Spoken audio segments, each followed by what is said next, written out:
The great civilization of ancient Egypt, with its dramatic spectacle and mystery, has always fascinated me. I've been travelling the country to explore some of the intriguing stories that have emerged from this historic land. In this programme, I'm following in the footsteps of Howard Carter, tracing the life of the man who discovered the tomb of Tutankhamun.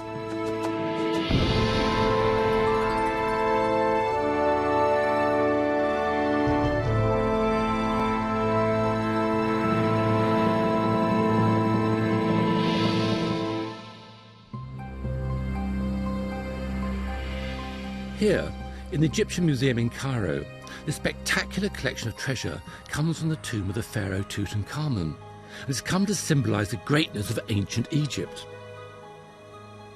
But it's here only thanks to the sheer tenacity of the renowned archaeologist Howard Carter, who in 1922, after all others had given up, pushed on to discover the tomb of the little-known Pharaoh.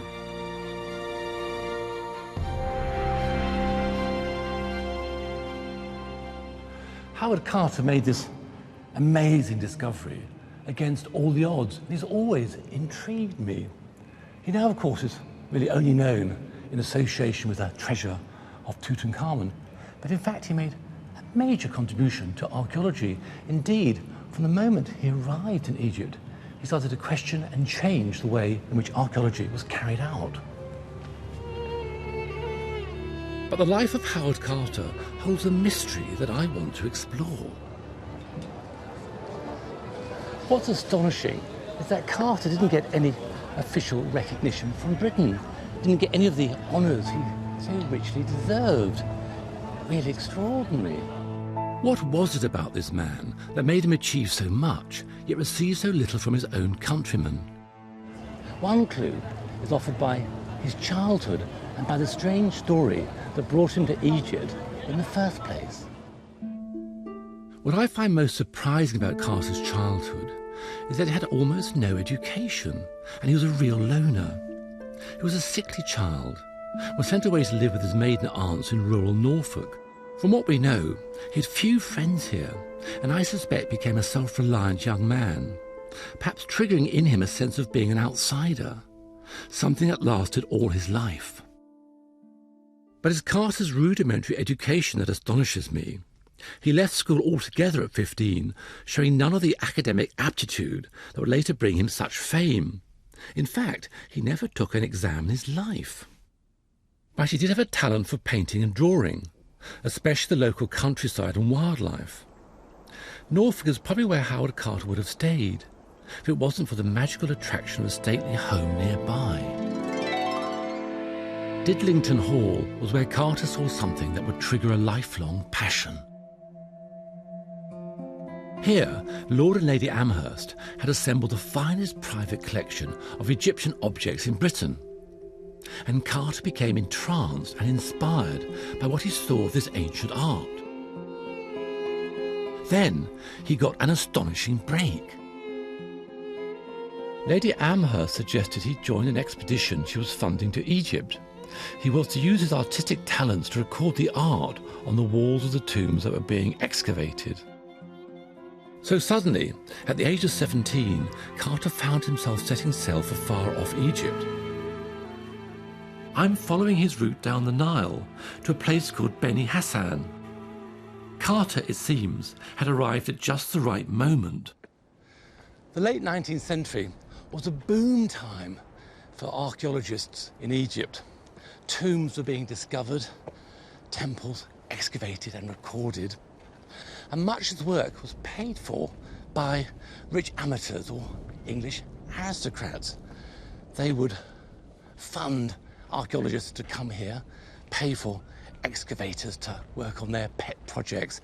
And this, of course, is exactly how young Carter found himself here in Egypt in 1891. And can you imagine what this young chap must have felt? How thrilling, this 17-year-old, poorly educated, from rural Norfolk, suddenly being in this exotic world of Egyptian archaeology. I've come to these rock-cut tombs at Beni Hassan to see where Carter started work and where, right from the start, he would want to challenge the way things were done. His first task was to record wall paintings. And what paintings! The young Carter, already gripped by Egyptian art, must have been overcome with excitement when he entered this tomb. The scheme of paintings is so complete on all four walls. It shows the earthly delights and achievements of a local governor. We see him fishing, hunting, receiving tribute. Now, Carter had been employed as a tracer, paid £50 a year. And a tracer's job was simply put a piece of tracing paper over the image to be recorded and then copy it. And that's it, basically. Once it's been filled in, it ends up looking like this. Pretty crude. Just a black and white image silhouette. All the details there, but rather robbed of life. You can see that if you compare this tracing with the wall painting it's traced from. Full of colour and texture and life and meaning. Now for Carter, with his love of Egyptian art, this sort of arid approach simply wasn't good enough.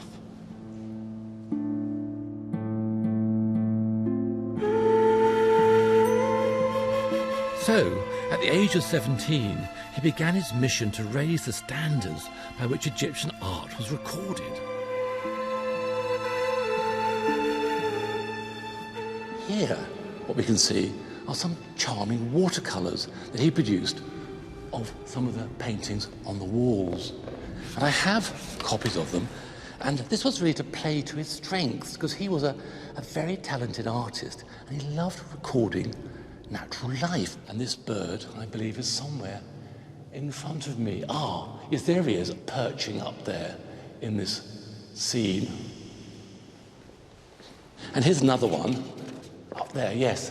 These little creatures are being, I'm afraid, hunted by the owner of this tomb is up there, sort of poking at them with a big stick, one of his worldly delights.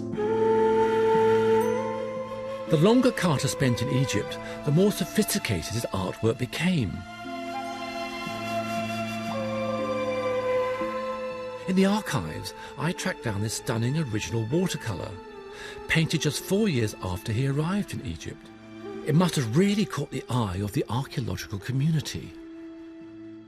He was in his early 20s when he made it, in 1895. It shows an image of Horus. It's a wonderful piece of work. It shows many things about Carter. It shows how meticulous he was as an observer. It shows the main image absolutely in its correct context. The hieroglyphs, some removed. It shows the cracks on the wall. So one gets from this the sense that he's observing the photographic precision, not an emotional interpretation, an accurate rendering of the thing of beauty, drawing as a scientific exercise. In a sense, he's pioneering. He's on the cutting edge of the way Egyptian art was being documented in the late 19th century. Carter's obsession with precision and accuracy would have been a good start for someone with ambitions to be an archaeologist. And he was soon to get his first lesson from a real master. A little south of the tombs at Beni Hassan is the site of the ancient city of El Amarna. It's a desolate plain where Carter made his first steps towards his future career. At the time, there was a thriving dig here, led by the pioneering archaeologist Flinders Petrie. Petrie's philosophy was that every object on an ancient site, however small, could hold vital clues and should be recorded. It was a far more scientific approach than was common at the time. Carter came here to collect objects for the Amhersts back in Norfolk, but significantly, he was watching and learning the way Petrie ran an excavation. The meticulous Carter soaked up Petrie's painstaking techniques, and they were the key to his later great success. Carter's trail led me further south to Luxor, the site of the old city of Thebes.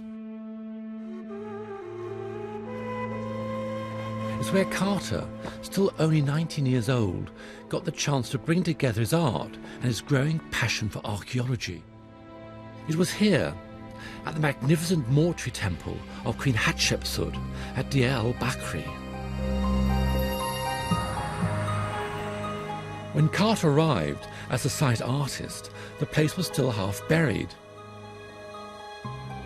But what eventually emerged was a spectacular monument.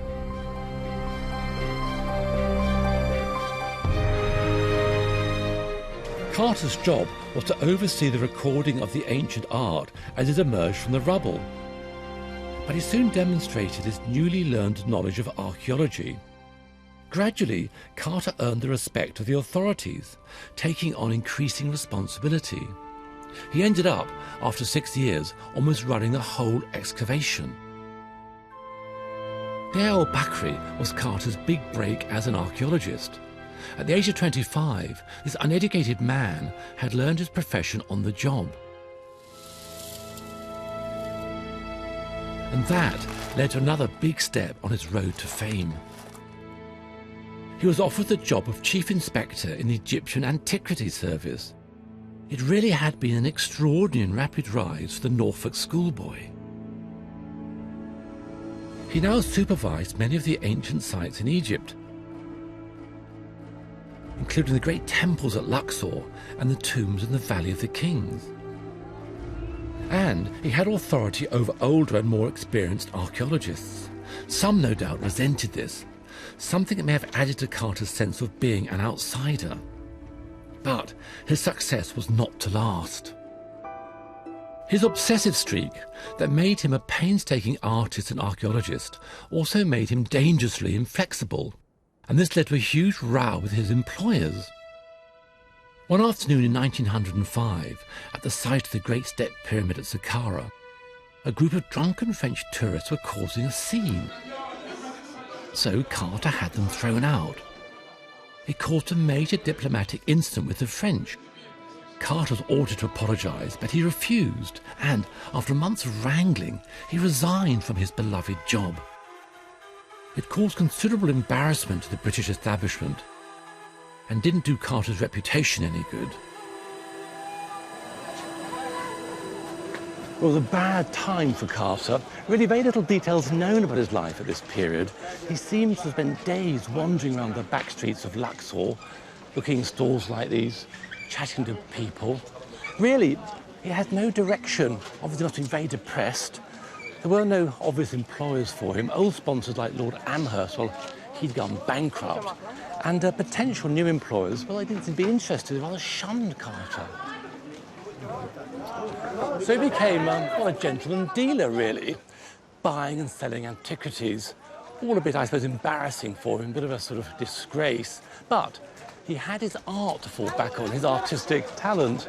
He made watercolours, drawings of famous locations, ancient buildings, and sold them.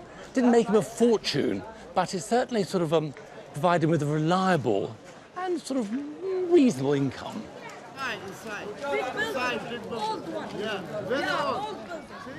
For 4 long years, Carter was almost an outcast from the world of Egyptian excavation. But then came a turning point that will reverse his fortune and lead to the biggest archaeological success of the 20th century. This is the hotel in Luxor where Carter met the fabulously wealthy Lord Carnarvon, who was to become his new patron and change his life. Caught on camera, Carter, on the right, clearly struck up a rapport with the aristocrat and began to adopt some of his style. The two men worked together for years in various parts of Egypt, but with only modest success. But then, in the Valley of the Kings, the burial ground for so many pharaohs of ancient Egypt, Carter and Carnarvon became more and more convinced that they could find the tomb of Tutankhamun that so many others had sought and missed. As the search for the missing tomb went on, it's fascinating to realise that it was Carter's less attractive characteristics, his stubborn tenacity, his obstinacy, that led to eventual triumph. In the summer of 1922, Carnarvon wanted to abandon the search. Carter wouldn't give in and persuaded him to finance one more season of digging. Carter systematically explored the unexcavated sections of the valley, and within a few weeks the world knew Carter's hunch had been right. Walking here, it's easy to understand why the tomb of Tutankhamun was hidden for so long, why it was so hard to find. The entrance to his tomb is right in front of me, now covered by this flat concrete roof, the entrance being just about here. Behind me is a later tomb to Ramesses VI, and when that was dug, obviously lots of limestone chippings and spoil would have been cascading right down here, utterly burying, obscuring Tutankhamun's tomb. It's thrilling now to retrace Carter's footsteps. Golly, this is it. This is where it happened, that magical moment where Carter found the entrance to the tomb. Things have been tidied up a bit since his time, but nevertheless still very exciting. And down these few steps is the entrance and the tomb itself. This is the first door where Carter found the seals intact. He then started to remove the rubble and go down the descending passage, as I am now.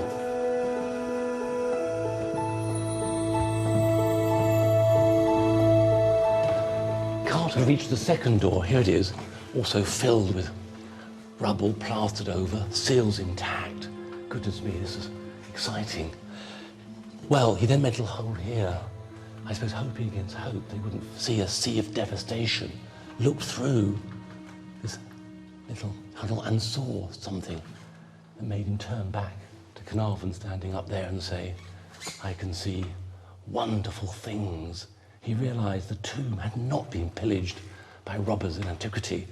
Much survived. He saw in front of him a series of great ritual couches, gilded, animal heads, chests down there, a great treasury of artefacts, bits of chariots all around. And over here, he came in, there was a wall since removed, a rubble wall, dividing this, the antechamber, from the burial chamber. And here we see the sarcophagus of Tutankhamun with one of the coffins inside it. Of course, in that coffin is the young pharaoh's body.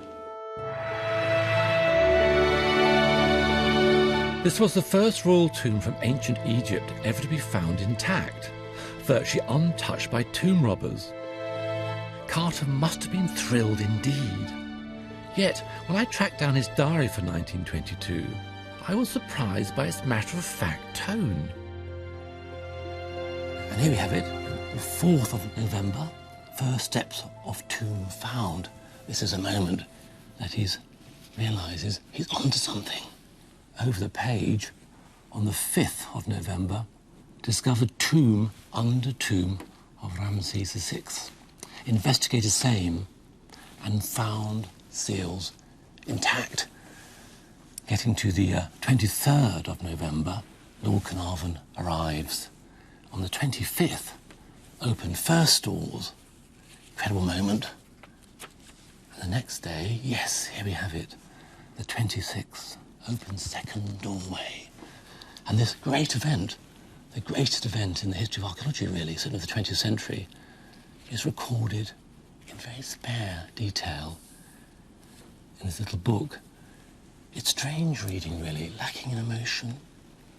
I suppose this portrayal of this great event, in this rather detached way, is a portrait of the man himself. Whatever his feelings about the discovery, we can be sure that Carter was soon very aware of the hard slog ahead. Clearing the tomb of the hundreds of objects and preparing them for the trip downriver to the Cairo Museum would be for Carter almost a life sentence. Everything we see today owes its beauty, if not its survival, to the care taken by Carter and his team. Such as this stunning golden throne, with its wonderful image showing Tutankhamun and his wife. It's no surprise to discover that the meticulous Carter kept notes of everything he found. But when I looked at his original records, I was amazed by the volume of detail. There's a full written description and pictures too. This is a set of drawings of the throne by Carter himself, and characteristically meticulous, absolutely lovely, annotated drawings, each component labelled, revealing what it's made out of, the components, materials, wood overlaid with gold. And in conjunction with the drawings are photographs. Lovely use of photography. The throne shown various angles, details, again annotated, revealing the materials it's made of, again confirming the drawings. Fantastic piece of work, this. When you consider that Carter produced packs of cards like this for every object, hundreds of objects, you can then begin to understand how this project took over his life.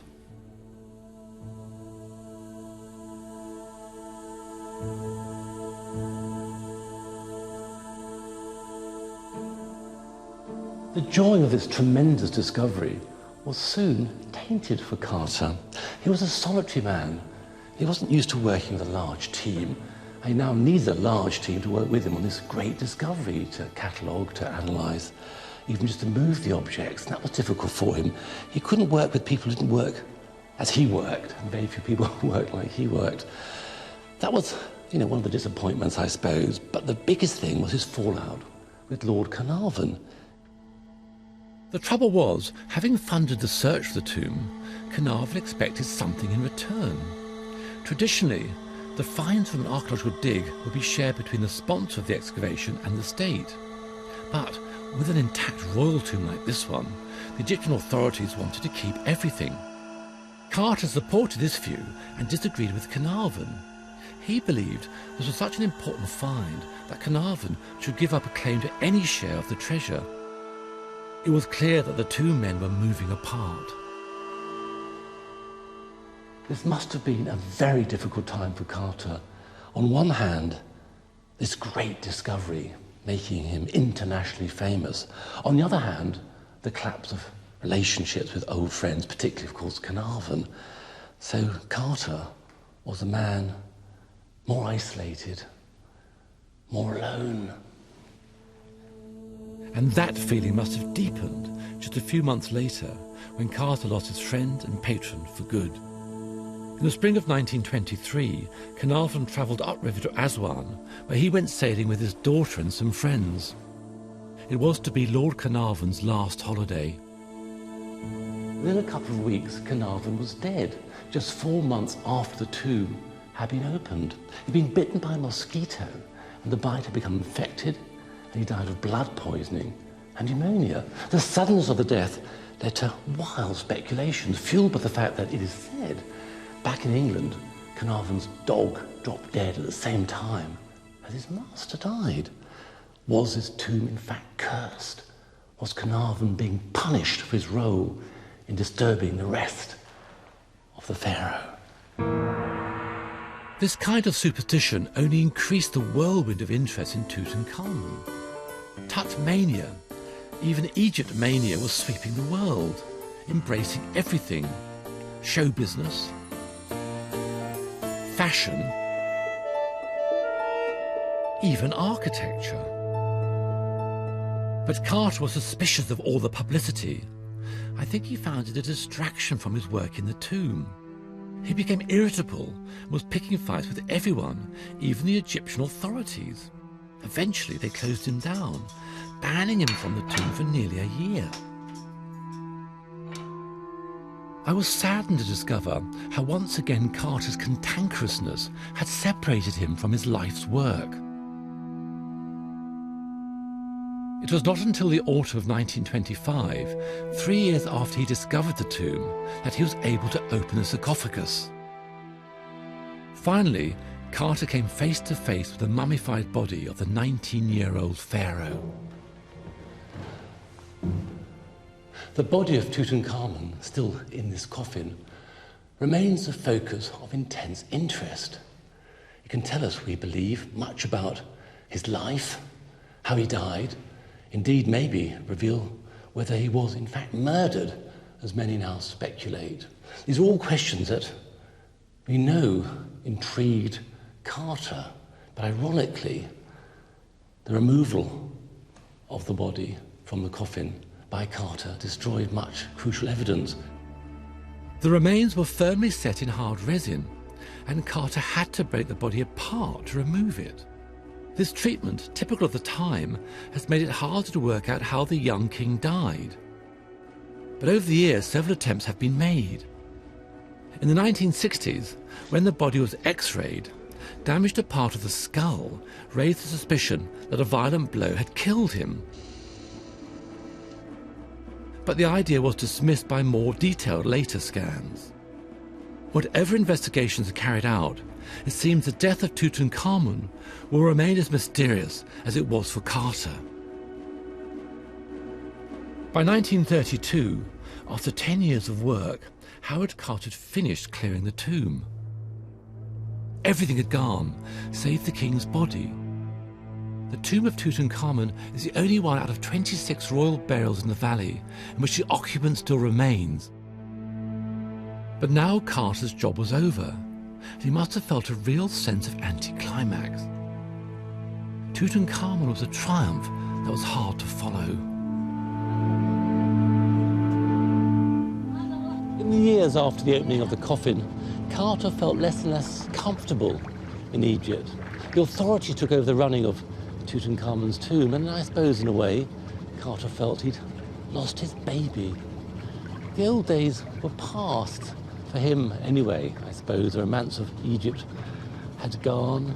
He stayed on a bit. He used to take tours around the tomb, and then in 1935 he decided to go home to England.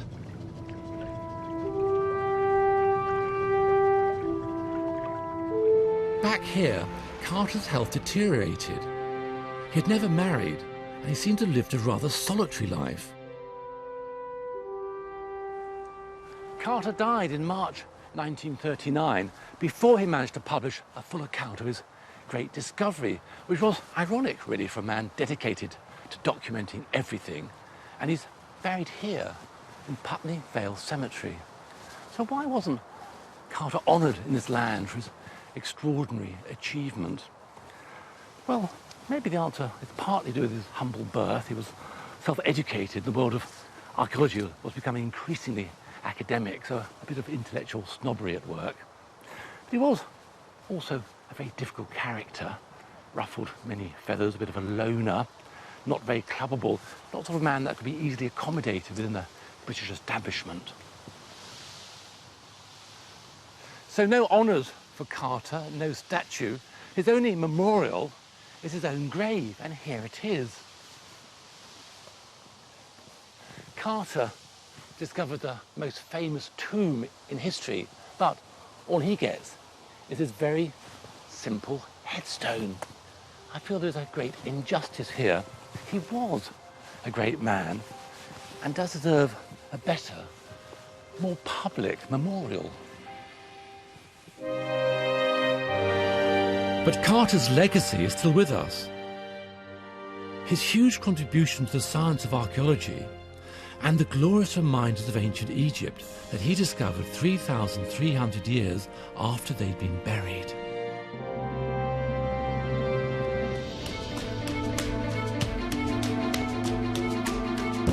Next time, I'm on the trail of the rebel Pharaoh, Akhenaten, and his renowned wife, Nefertiti.